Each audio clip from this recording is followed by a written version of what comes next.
பாத்தீங்கன்னா பெண்கள் வன்கொடுமை வந்து ரொம்ப அதிகமா போயிட்டு இருக்கு சார். இதுக்கு என்னதான் தீர்வு, என்ன மாதிரி நடவடிக்கை எல்லாம் எடுக்கலான்ற மாதிரி சொல்லுங்க சார். சார், அதாவது முதல்ல வந்து பெண்களை பார்க்கக்கூடிய அந்த ஒரு பார்வையிலேயே வந்து பாத்தீங்கன்னா நடுவுல கொஞ்சம் நல்ல மாற்றங்கள் வந்தது. நான் சொல்றது வந்து பாத்தீங்கன்னா என்னுடைய அந்த காலேஜ் பருவங்கள் அந்த நேரங்களெல்லாம் வந்து பாத்தீங்கன்னா ஒரு நல்ல மாற்றம் வந்தது. ஏன்னா அப்பதான் வந்து பெண்கள் வேலைக்கு போறது மட்டும் இல்லாம நிறைய பேரோட தாய்மார்களே வேலைக்கு போக ஆரம்பிச்சாங்க ஒண்ணு. அதே மாதிரி வந்து பாத்தீங்கன்னா படிப்புல வந்து ஆண்களோட பெண்கள் அதிகமா சாதிக்க ஆரம்பிச்ச டைமும் அப்பதான். அதனால வந்து அந்த ஒரு பார்வை மாற்றங்கள் அப்ப இருந்தது. பட் இப்போ உங்களுக்கு இந்த சோசியல் மீடியாக்கள் ரொம்ப அதிகமா வந்ததுக்கு அப்புறம் கையிலேயே ஒரு பெண்ணுடைய, அதாவது ஒரு என்ன சொல்றது, நார்மலாவே ஒரு உணர்வை தூண்டக்கூடிய வீடியோக்கள் ரொம்ப ஈஸியா அவைலபிள் ஆயிடுறதுனால அதுக்கு முன்னாடி எல்லாம் இவ்வளவு ஈஸியா அது அவைலபிள் ஆகிறதுக்கு முன்னாடி எல்லாம் வந்து பாத்தீங்கன்னா அதாவது அதுக்கு ஒரு மீன்ஸ் இருந்துச்சு. ஃபார் எக்ஸாம்பிள் ஒரு புத்தகத்தோட நடு செய்து பாக்குறது, அந்த மாதிரி அதுக்கான அது ஆக்சசிபிளா இருக்கிறதே ரொம்ப கஷ்டமா இருந்துச்சு திருமணம் ஆகாதவர்களுக்கு. அப்ப அந்த டயத்துல வந்து பாத்தீங்கன்னா அதற்கான சிந்தனையும் ரொம்ப கம்மியா இருந்துச்சு. நான் சொல்ல ஒரு புரியுதா உங்களுக்கு? ஆப்வியஸ்லி எனக்கு அதுக்குரிய கண்டென்ட்ஸோ இல்ல அதுக்குரிய அவைலபிலிட்டியோ கிடைக்கும் போது அதை பத்தி நான் யோசிக்கிறது கம்பேரிட்டிவ்லி கம்மியா இருந்துச்சு. அப்ப எல்லாருமே ஒரு ப்ராக்ரஸ் நோக்கி போய்கிட்டு இருந்தாங்க. பட் இப்போ இந்த இன்ஸ்டாகிராம் மாதிரி நிறைய சோசியல் மீடியாக்கள், ஃபேஸ்புக், இந்த யூடியூப் இது எல்லாமே வந்ததுக்கு அப்புறம் அந்த கண்டென்ட் ரொம்ப ஈஸியா அவைலபிள் ஆகுது. ஒரு ஃபேமுக்காகவோ இல்ல ஒரு பப்ளிசிட்டிக்காகவோ பெண்களே, இன்ஃபேக்ட் நிறைய இடங்கள்ல வந்து பாத்தீங்கன்னா திருமணமான பெண்களே வந்து கொஞ்சம் லைட்டா இந்த மாதிரி சாரி கட்டின தப்பு இல்ல, கொஞ்சம் அந்த மாதிரி ட்ரெஸ் போட தப்பு இல்ல அப்படிங்கிற மாதிரி ஒரு வீடியோக்களை போட ஆரம்பிச்சிருக்காங்க. பாத்தியா, அப்ப பெண்களுக்கு எதிராக நடக்கிற வன்முறை பெண்களே குறை சொல்றாங்க. கண்டிப்பா அப்படி கிடையாது. நான் சொல்ற விஷயத்த கொஞ்சம் கரெக்டா புரிஞ்சுப்பீங்கன்னு நினைக்கிறேன். ஒரு கிளாமர் ஏன் ஒரு பெண்ணு ஆங்கர்ன்றவங்க கிளாமர் காட்டக்கூடாதா? ஒரு பெண்ணுக்கு கிளாமர் இருக்கக்கூடாதா அப்படின்னு சொன்னது விஜய் டிவியை சேர்ந்த ஒரு ஆங்கர்.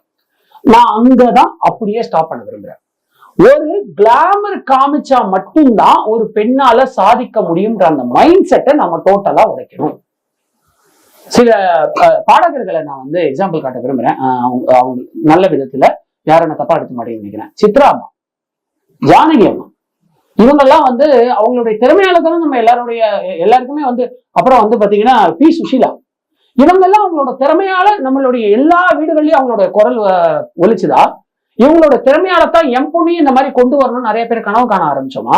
இல்ல அந்த ஆங்கர் கேட்டாங்களே அந்த மாதிரி அந்த கிளாமர் ஏன் பெண்கள் காட்டக்கூடாதா அப்படிங்கிற பாயிண்ட். நான் பெண்கள் காட்டக்கூடாது காட்டணும்ன்ற விஷயத்துக்கே வரல. எதுக்கு? அது அவசியமற்றது. உங்க திறமையால ஜெயிங்க அப்படிங்கிற எண்ணத்தை முதல்ல பெண்கள் கிட்டேயே ஸ்ட்ராங்கா விதைக்க விரும்புறேன். அப்படி நீங்க விதைக்கும் போதுதான் ஒரு ஆண் தன்னை தப்பா பார்க்கறதே கூட தப்பு அப்படின்ற எண்ணம் ஒரு பெண்ணுக்கு வரும். ஓகேங்களா? நான் சொல்றது புரியுதா உங்களுக்கு? அதாவது பெண்களுக்கு எதிரான இந்த ஒரு குற்றம் நடக்கிறதுங்கிறது காலகாலமா நடந்துகிட்டு தான் சரி. ஆனால் அதோட எண்ணிக்கை எங்க ஜாஸ்தி ஆகுது அப்படின்னா ரெண்டு இடத்துல ஜாஸ்தி ஆகுது. ஒண்ணு என்ன தப்பு பண்ணாலும் நமக்கு தண்டனை கிடைக்காது அப்படின்ற திமிரு வரும்போது, ரெண்டாவது அவங்க குரல் எழுப்ப மாட்டாங்கன்ற ஒரு ஆணவம் இருக்கும். சோ ஃபர்ஸ்ட் பாயிண்ட் டெஃபினட்டா அங்கதான் எல்லா கவர்மெண்ட்டும் ஸ்ட்ரிக்டான ஆக்ஷன் எடுக்கணும். அது அந்த இடத்துல வந்து ஒரு கரெக்டான ஒரு புரிதல் இல்லாதனால தான் இந்த குற்றங்களே ஜாஸ்தியா இருக்கு. சரியான வகையில தண்டிக்கிறதுக்கு அரசாங்கம் தயாரா இருக்கு. ஆனா அந்த அட்வொகேட்ன்ற பேர்ல இருக்காங்க பாத்தீங்களா அந்த மக்கள், இவங்க பாலியல் ரீதியான வழக்கை நான் எடுக்க மாட்டேன்னு என்னைக்கு முடிவு பண்றாங்களோ அன்னைக்கு நம்ம நாட்டுல இந்த குற்றங்களோட எண்ணிக்கை 10% குறைஞ்சிடும். இப்ப இருக்கிறதுக்கு 10% குறைஞ்சிடும். ஒரு அட்வொகேட் என்னை எப்படினாலும் வந்து காப்பாத்திடுவான்னு நினைக்கிறாங்க பாத்தீங்களா, அந்த இடத்துலதான் ஆண்களுடைய திமிரு ரொம்ப ஜாஸ்தியா இருக்கு. ஒண்ணு. ரெண்டாவது, ஒரு பயத்தின் காரணமாகவோ இல்லைன்னா ஒரு என்ன சொல்றது ஒரு எம்பரஸ்மெண்ட் காரணமாகவோ இந்த விஷயத்த நான் வந்து இதெல்லாம் ஒரு பெரிய விஷயம் என்னால வெளில சொல்லிட்டு இருக்க முடியாது பெண்கள் நினைக்கிறீங்க பாருங்க. இல்லைன்னா பார்த்தா என்ன தப்பு, சரி பரவாயில்ல லைட்டா அப்படிலாம் வெளில போனா இடிக்குதான் செய்வாங்க. அந்த எண்ணத்தை என்னைக்கு நீங்க உடைக்கிறீங்களோ அன்னைக்கு உங்களுக்கான கவசத்தை நீங்களே உருவாக்கி கொள்ள முடியும். இதுதான் சார் முக்கியமான காரணம். அப்புறம் இது எல்லாத்துக்கும் மேல இப்ப நான் சொன்னது கீழே ஸ்டெப் பை ஸ்டெப்பா வர இது எப்படி அவாய்ட் பண்ணும். இது நடக்கவே நடக்காம இருக்கிறதுக்கு முக்கியமான காரணம் ஆண்களுடைய கேவலமான மனோபாவத்தை மாற்றணும். ஒவ்வொரு தாயும் தன்னுடைய மகனுக்கு நீ வாழ்க்கையில என்ன தப்பு செய்யறியோ தெரிஞ்சிடலாம்டா, ஆனா பொண்ணுங்க விஷயத்த மட்டும் தப்பு செய்யாதன்னு என்னைக்கு சொல்லி கொடுக்குறீங்களோ அன்னைக்கு இது 0 ஆயிடும். ஏன்னா எனக்கு என்னுடைய நான் இன்னும் பெருமையா சொல்றேன், என்னோட சித்தி வந்து எனக்கு வந்து காலேஜ் போற ஃபர்ஸ்ட் டே அன்னைக்கு சொன்ன விஷயம் இதுதான். நீ என்ன குற்றம் பண்ணாலும் நீ இந்த தப்பு பண்ணாதான் நீ மாசு, இந்த தப்பு பண்ணாதான் நீ கெத்துன்னு சொல்லுவாங்க. ஆனா அதை செஞ்சாதான் நீ கெத்து இல்ல, நீ ஜெயிச்சாதான் நீ கெத்து. இவ்வளவுதான் விஷயம். ஆனா நீ எந்த தப்பு பண்ணாலும் அதுல இருந்து ரிவர்ட் பண்ணிக்கலாம். ஆனா உன்னால ஒரு பெண் கண்ணீர் சிந்துனான்னு இருந்தா, அழுதான்னு இருந்தா, அந்த பாவத்துல இருந்து நீ ஜென்ம ஜென்மத்துக்கு இதுக்கு என்ன சொல்ற சந்ததியருக்கு உன்னால தப்பிக்கவே முடியாது. அதனால அதை மட்டும் செஞ்சுட்டேன்னா என் மூஞ்சிலே முடியாது அப்படின்னா. இன்னி வரைக்கும் அவங்க இறந்து கிட்டத்தட்ட ஆச்சு 4-5 வருஷம் ஆச்சு. இன்னி வரைக்கும் அந்த ஒரு வார்த்தையை நான் ரொம்ப ஸ்ட்ரிக்டா ஃபாலோ பண்றேன். சோ எல்லா பசங்களுக்குமே அவங்க அம்மாவை பிடிக்கும் சார். அன்பார்ச்சுனேட் அன்டவுட்டட்லி அப்பாவோட அம்மாவோட பேச்சதான் கேட்பாங்க. சோ சின்ன வயசுல இருந்தே ஒரு பெண்ணுன்னா நீ அவளை ஒரு போட்டியா பாரு. அவ உன்னோட சூப்பரா படிப்பா, உன்னோட சூப்பரா விளையாடுவா, உன்னோட சூப்பரா சாதிப்பா, உன்னோட கிரியேட்டிவான ஆளு, அவளை படிச்சு எப்படி ஜெயிக்கணும்ன்ற ஒரு போட்டி உணர்வை உருவாக்குங்க. ஒரு பெண்ணுனாலே அவளை பார்த்து ஆசைப்படணும். அதான் மாமன் பண்ணு கட்டிக்க, அதான் மாமன் பாத்துக்க, இந்த எண்ணம் இருக்கக்கூடாது. ஒண்ணு. ரெண்டாவது, ஒரு பெண்ணுனாலே அவளை ஒரு போட்டியாவும், ஐயோ இவன் நம்மள ஜெயிச்சிருவாளோ, நம்ம இன்னும் நிறைய படிக்கணும், ஒரு சேலஞ்சா பார்க்க சொல்லி கொடுங்க. அவங்களை ஈக்குவலா ட்ரீட் பண்ண சொல்லி கொடுங்க. நீ என்னைக்கு பொண்ணு விஷயத்த தப்பா நடந்துக்கிறியோ, நான் சொல்றது தப்பான விஷயங்கள் மட்டும் வன்முறையே கூட, ஒரு பொண்ணை நீ ஈஸியா அடிச்சுட்டு வந்தானா நீ வீரம் கிடையாது அப்படின்ற ஒரு எண்ணத்தை என்னைக்கு நீங்க விதைக்கிறீங்களோ, அன்னைக்கு ஆண்கள் சமுதாயத்துக்கு என்னைக்கு அவங்க ஒழுங்கா பிஹேவ் பண்ண ஆரம்பிக்கிறாங்களோ அன்னைக்கு. சினிமா துறையில இந்த மாதிரி விஷயங்கள் அதிக அளவு நடக்குன்ற மாதிரி சொல்றாங்க சார். சார், சினிமா துறையில டெஃபினட்டா அதிகமா நடக்குது. அதுக்கு காரணம் என்ன அப்படின்னு பாத்தீங்கன்னா, சினிமா துறைக்கு வரவர்கள் உண்மையிலேயே நான் சினிமால பெருசா சாதிக்கணும் அப்படின்ற எண்ணத்தோட வரவங்களோட எண்ணிக்கை ரொம்ப ரொம்ப கம்மி. டக்குன்னு ஒரு நடிகரையோ இல்ல ஒரு டைரக்டரையோ பார்த்துட்டு நானும் படம் எடுக்கிறேன் அப்படின்னு வராங்களே தவிர, அதன் மூலமா நம்ம என்ன கன்வே பண்ண நினைக்கிறோம், அது மூலமா நம்ம என்ன சாதிக்க நினைக்கிறோம் அப்படிங்கிற எண்ணம் அவங்களுக்கு ரொம்பவே கம்மியா இருக்கு. தெரியாத மனநிலை வந்துருது. இந்த சினிமா ஃபீல்டுல இருக்கிறவங்க நிறைய பேர் ஒரு பெரிய விஷனோடையோ ஒரு பெரிய ட்ரீமோடையோ சோசியல் லெவல்ல ஒரு பெரிய ட்ரீமோடையோ இருக்கிறதே இல்லை. இங்கதான் பிரச்சனையே. ஏன்னா சினிமா துறையில தான் பாத்தீங்கன்னா உங்களுக்கு பணம் புழல்வது ரொம்ப ஜாஸ்தி. உங்களுக்கு எந்த இடத்துல பணம் அதிகமா புழக்கத்துல இருக்கோ அந்த இடத்துல தவறு செய்யறதுக்கான ஆக்சசிபிலிட்டி அவங்களுக்கு ஈஸியா இருக்கு. அதனால பணம் இருக்கிறவங்க எல்லாம் தப்பு பண்ணுவாங்கன்னு நான் சொல்லல. பணம் கிடைச்சா அதை வச்சு இன்னும் நல்லா முன்னேறணும்னு நினைக்கிற மனுஷங்கள் இன்னுமே நிறைய இருக்காங்க. அதனாலதான் நீங்க திரைத்துறையில ரொம்ப வருஷமா இருந்தோம், இன்னுமே ஹஸ்பண்ட் ஒய்ஃபா ஒழுங்கா வாழக்கூடிய ஆளுகள் நம்மளால பார்க்க முடியுது. இது எல்லா ஃபீல்டுக்குமே பொருந்தும். ஐடி இன்ஜினியர்ஸ் வந்ததுல இருந்து தான் டைவர்ஸ் ஜாஸ்தி ஆயிடுச்சு அப்படிம்பாங்க. என்ன ரெக்கார்ட் வச்சிருக்கேன்னு கேட்கணும். இதை திரைத்துறையை சேர்ந்த ஒருத்தரே சொல்றாரு. உங்க துறையிலே இவ்வளவு நாள் இருக்கு, நீங்க ஐடி இன்ஜினியர்ஸ் பத்தி பேசுறீங்களா? நான் இன்னொரு விவாதத்தில் பேசியிருந்தேன். சோ பாயிண்ட் என்னன்னா, அது ஐடி இன்ஜினியர்ல யாருமே நீ பப்புக்கு போ, நீ டான்ஸ் ஆடு, நீ பசங்களோட வெளில போன்னு சொல்லி தரல. ஓகேங்களா? முதல்ல அந்த ஒரு எண்ணிக்கையே தப்பு. பட் இருந்தாலும் நான் சொல்றேன், உங்களுக்கு நல்ல சம்பளம் கொடுக்கப்படும். ஐடி துறையில கொடுக்குற நல்ல சம்பளத்தை வச்சு எனக்கு என் தங்கச்சிக்கு நான் சூப்பரா கல்யாணம் பண்ணி வச்சேன், என் கல்யாண செலவை நானே ஏத்துக்கிட்டேன்னு சொல்ற பெண்கள் இருக்காங்க. எங்க அம்மாவோட ஆபரேஷன் நான் பண்ணி வச்சிருக்கேன்னு சொல்ற பசங்க இருக்காங்க. எங்க அப்பாவுக்கு மெடிக்கல் செலவை நான் ஃபுல்லா ஏத்துக்கிட்டேன்னு சொல்ற பெண்கள் ஏகப்பட்ட பேர் இருக்காங்க. அவங்கெல்லாம் பணம் கிடைச்சா அதை ஒழுங்கா பயன்படுத்த தெரிஞ்சவங்க. இதேதான் அப்படியே சினிமாவுக்கு அப்படி இருக்கு. சினிமால அதிகமா பணப்புழக்கம் இருக்கு ஒண்ணு. ரெண்டாவது பாத்தீங்கன்னா பொலிட்டிக்கல் இன்ஃபுளுசஸும் ஸ்ட்ரென்த்தும் அங்க ரொம்ப ஜாஸ்தியா இருக்கு. அதே மாதிரி நான் மேல வரணும்னா நீ அட்ஜஸ்ட் பண்ணி, நீ மேல வந்து நீ அட்ஜஸ்ட் பண்ணி தான் ஆகணும்னு பகிரங்கமா சொல்லக்கூடிய தைரியம் அங்க இருக்கிறவங்களுக்கு இருக்கு. இது ரொம்பவே ஒரு கவலைக்குரிய ஒரு விஷயம். ஆனா எல்லார்கிட்டையும் இப்படி பேசுறாங்களான்னு பார்த்தா கிடையாது. ஓகேங்களா? இப்ப ஃபார் எக்ஸாம்பிள் ஒரு சிங்கிங் நிகழ்ச்சிக்கு நானுமே பார்ட்டிசிபேட் பண்ண போயிருந்தேன். அந்த இடத்துல பாத்தீங்கன்னா பகிரங்கமா ஒருத்தர் சொல்றாரு, அசிங்கமா சொல்லல, கொஞ்சம் ஒரு விஷயம் மட்டும் நான் சொல்லிடுறேன். நீங்க இந்த சிங்கிங் ஈவெண்ட்ல ப்ராக்ரஸ் பண்ணணும் அப்படின்னா ஆப்வியஸ்லி நீங்க கொஞ்சம் ஸ்டைலிஷா ட்ரெஸ் பண்ற மாதிரி தான் இருக்கும். உங்களுக்கு பக்காவா ஒரு ஹோம் சார்ட் ஆஃப் ட்ரெஸ்ஸிங் நீங்க பண்ண முடியாது. கொஞ்சம் நீங்க ஒரு செலிபிரிட்டி சார்ட் ஆஃப் ட்ரெஸ்ஸிங் நீங்க பண்ணணும். அது ரொம்ப ஆக்வர்டா இல்லாம நாங்க பாத்துக்கிறோம். ஏன்னா இங்க டெஃபினட்டா அப்படி சொன்னாரு. ஏன்னா இங்க வர நிறைய பேர் இந்த சிங்கிங்க்கு வர நிறைய பேர் ஃபேமிலில இருந்து வரீங்கன்னு எங்களுக்கு தெரியும். பட் சிங்கிங் ஷோஸ் இந்த நாலேஜ் அறிவார்ந்த ஷோக்கள்ல இந்த ஃபேமிலி எல்லாம் வருவாங்க பாத்துருக்கீங்க. அந்த மாதிரி கிடையாது. Singing is entertainment show. So அதனால நீங்க கொஞ்சம் இங்க ட்ரெஸ்ஸிங் கொஞ்சம் ஸ்டைலிஷா பண்ற மாதிரி இருக்கும்னு சொன்னாங்க. ஆனா அதே நிகழ்ச்சியில, அதே டிவியில வர நிகழ்ச்சியில ஒரு இஸ்லாமிய இனத்தை சேர்ந்த பெண்மணி கடைசி வரைக்கும் அந்த ஒர்க்கா போட்டுட்டு தான் பெர்ஃபார்ம் பண்ணாங்க. சோ இங்க அந்த பார்வை வேறுபடுது பாத்தீங்களா? இவங்க இனத்தவர்களா நான் கை வைக்க மாட்டேன், ஆனா இதே இந்துக்கள்லாம் I can play this way. So இந்த மாதிரியான பார்வைகளும் இருக்கிற பீப்புள் இருக்காங்க. ஒண்ணு, இந்த பார்வைக்கு கொஞ்சம் அட்ஜஸ்ட் பண்ணிட்டு போறாங்க தெரியுமா? அந்த மாதிரி பெண்களை பார்த்து வளர்றாங்க இந்த சினிமால அசிஸ்டன்ட் டைரக்டரா மேல வரவங்கலாம். சோ எல்லா பெண்களுமே அப்படிதான் இருப்பாங்கன்ற மாதிரி ஒரு மைண்ட் செட்டும் அவங்களுக்கு உருவாயிடுது. சோ இதனாலதான் சினி ஃபீல்டுல இந்த மாதிரி பிரச்சனைகள் நிறைய இருக்கு. இது எல்லாத்தோட பெரிய ப்ராப்ளம் சார், நம்ம மக்களுடைய மனப்பான்மை. ஒரு சினிமாவில் வந்துட்டால அவ கண்டிப்பா தப்பானவதாக இருப்பான். யார் உங்களுக்கு இந்த ஒரு மைண்ட் செட்டை கொடுத்தா? சின்மயின்ற ஒரு பாடகி அவ்வளவு சீரியஸா இந்த மீ டூவோட இந்த இனிஷியேட்டிவ் எடுத்ததுக்கு அப்புறம் அவருடைய கணவன் அவங்க சூப்பரா ஹெல்ப் பண்ணாங்க.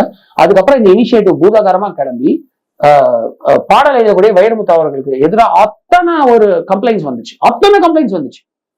சார் அந்த கம்ப்ளைண்ட் நீங்க ஆக்ஷன் எடுக்கலன்னு கூட பரவாயில்ல. அவருடைய பிறந்தநாள், வைரமுத்துவோட பிறந்தநாள் அன்னைக்கு இந்த திமுக ஐடி விங்க சேர்ந்த நிறைய அதாவது திமுக சப்போர்ட் பண்ணக்கூடிய ஐடி விங்க சேர்ந்த ஏகப்பட்ட பேர் சின்மயோட ட்விட்டர்ல போய் வாழ்த்து தெரிவிக்கிறாங்க. அதாவது வைரமுத்தோட பர்த்டே அன்னைக்கு அவங்களுக்கு போய் வாழ்த்து தெரிவிக்கிறாங்கன்னா அது என்ன ஒரு கேவலமான மனநிலை. சினிமால இருந்து மட்டும் இல்ல, பெண்களுக்கு எல்லா துறையிலும் பாதுகாப்பு இருக்கணும்னு ஈஸியா பேஸ்புக்லயும் வாட்ஸ்அப்லயும் சொல்ற நீங்களே எத்தனை பேரு இந்த விஷயத்துல சின்மயி பாலிடிக்ஸ்க்காக தான் பண்றாங்கன்ற வீடியோவை பார்த்து லைக் போட்டிருக்கீங்க? சின்மயிய அவங்க ஒரு பெண்ணா ஒரு ஆணுக்கு எதிராக சொல்லியிருக்காங்கிறத பார்க்காம அவங்களோட ஜாதி ரீதியா அவங்களை அபியூஸ் பண்ணி போட்ட வீடியோக்கள், ஏன் சாட்டை திருமருகன் போட்ட வீடியோக்கள், எத்தனை பேர் அதை லைக் பண்ணிருக்கீங்க? எத்தனை பேர் அதை பார்த்திருக்கீங்க? இப்படிப்பட்ட மக்கள் பொதுமக்கள்லயே இருக்கும்போது சினிமா தொழில நடக்காம என்ன பண்ணுவோம்? நான் சிம்பிளா ஒரு விஷயம் சொல்றேன் சார். ரஹ்மானுடைய தங்கை அவர்கள் ஒரு வீடியோ போடுறாங்க. அவங்கள பத்தி அவங்க கிட்ட இன்டர்வியூ எடுத்து ஒரு இந்த விஷயத்தை பத்தி பேசுறாங்க. அதுல அவங்க தெளிவா சொல்றாங்க, ஆமா இது நான் இல்லைன்னு மறுக்கிறதுக்கு இல்ல, வைரமுத்து இந்த மாதிரி உனக்கு ரஹ்மான் மியூசிக்ல சான்ஸ் வாங்கி தரேன்னு சொல்லி நிறைய பெண்கள் கிட்ட பேசியிருக்காங்க, எங்ககிட்டே கம்ப்ளைண்ட் வந்திருக்குன்னு அவங்க அட்மிட் பண்ணாங்க. ரஹ்மானுடைய தங்கை அட்மிட் பண்ணாங்க அந்த வீடியோ. ஆனா அந்த வீடியோட தம்ப்நெயில்ல என்ன இருந்துச்சுன்னா, சின்மயும் அவங்க அம்மாவும் கொஞ்சம் ஓவர் எக்ஸாகரேட் பண்ணிட்டாங்க. வாட்? அவங்க என்ன விஷயத்த சொன்னாங்க?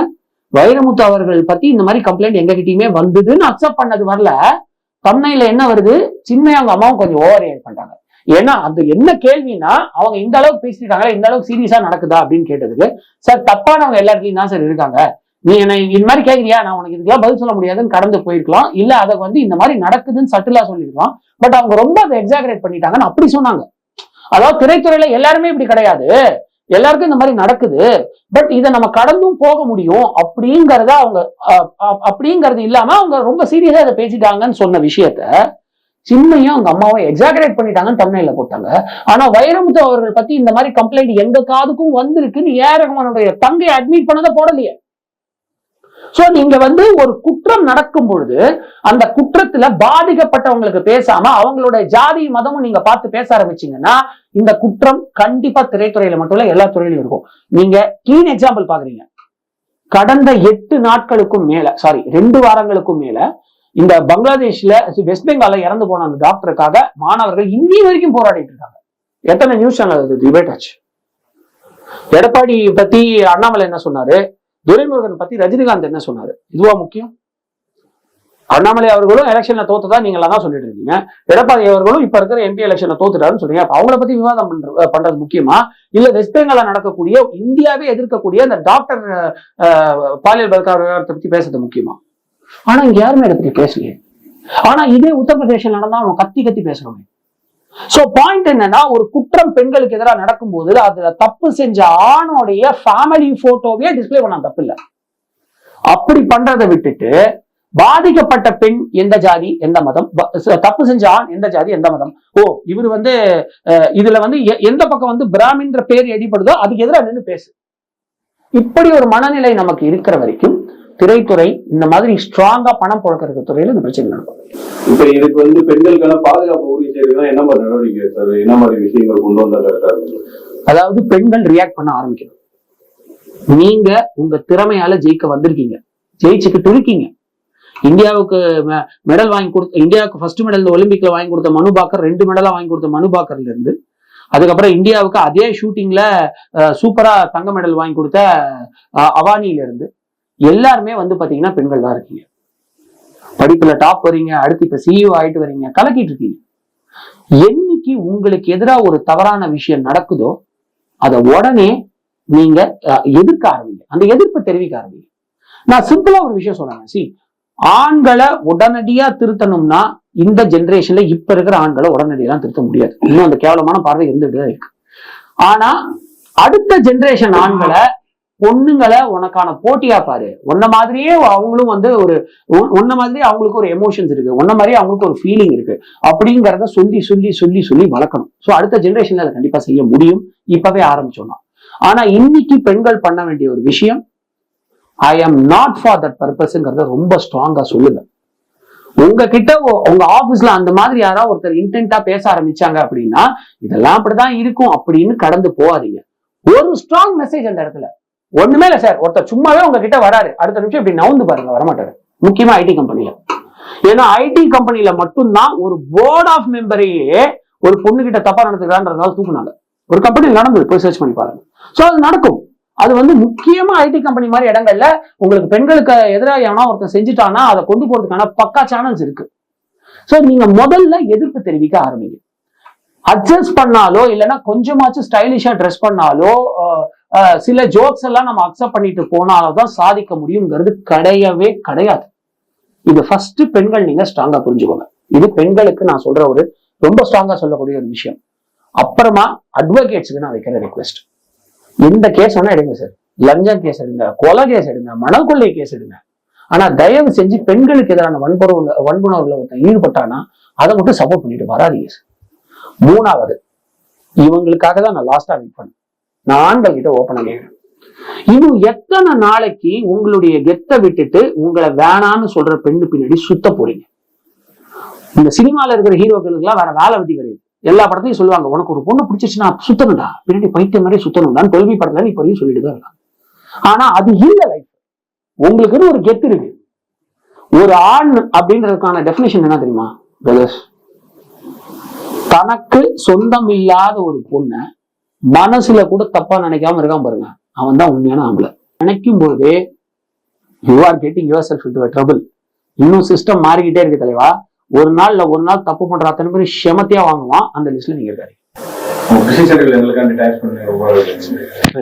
இதுபோன்று முக்கிய நிகழ்வுகள், அரசியல் தகவல்களை ஆழமாகவும் மாறுபட்ட கோணத்திலும் அறிந்து கொள்ள மறக்காமல் உங்கள் IND தமிழ் 24/7 பக்கத்தை பின்பற்றிக் கொள்ளவும்.